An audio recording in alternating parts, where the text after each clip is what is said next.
Vous savez, c'est important que dans les relations, il y ait un changement radical.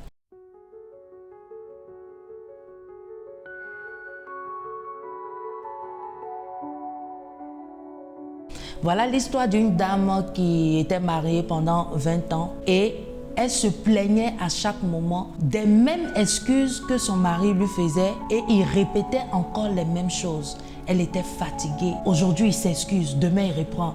Après-demain, il s'excuse. Il reprend.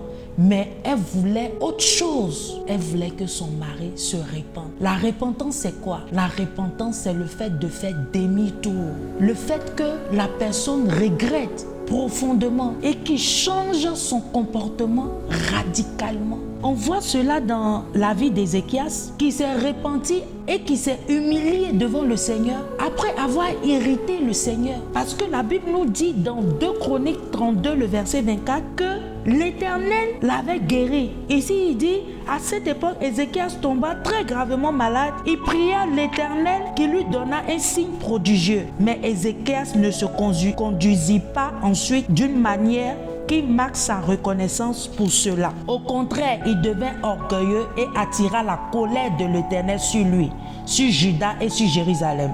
Dans le verset 26, la Bible dit, alors Ézéchias s'humilia de son orgueil et les habitants de Jérusalem firent de même, de sorte que l'Éternel ne fit pas éclater sa colère contre eux du vivant d'Ézéchias. Et dans le verset 27, il dit, Ézéchias fut grandement comblé de richesses et de gloire.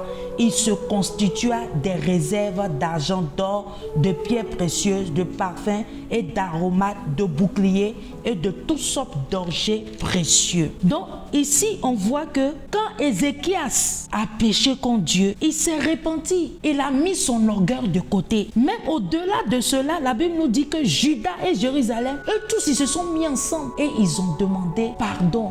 Ils se sont humiliés devant le Seigneur. Et la Bible nous dit que Dieu l'a rétabli. Dieu a entendu ses excuses et Dieu l'a rétabli. Et quand Dieu l'a rétabli, Dieu même l'a comblé encore de richesses. Dieu l'a béni encore davantage. Donc, lorsque tu blesses ton conjoint, c'est important que ça ne soit pas seulement des excuses verbales. Ça doit aller au-delà de cela. Tu dois prendre la décision de changer radicalement. Tu dois prendre une décision ferme pour changer le cours des actions, pour ne pas que toujours ça soit les mêmes choses, parce que quand c'est les mêmes choses à chaque moment, la confiance quitte. Il y a certaines choses qui rentrent. Donc si tu ne veux pas de cela pour ton foyer, c'est important que tu changes radicalement de telle sorte que le Seigneur puisse rétablir la muraille de ton foyer. C'est important. Donc je prie pour toi en ce jour que le Seigneur donne la grâce, que ça soit la femme comme l'homme, quels que soient les déboires, les choses que nous faisons, que Dieu nous donne la grâce de mettre tout ce qui est orgueil de côté et de reconnaître réellement nos actes et que nous nous repentons sincèrement et que nous revenons à nos premiers amours au nom de Jésus-Christ.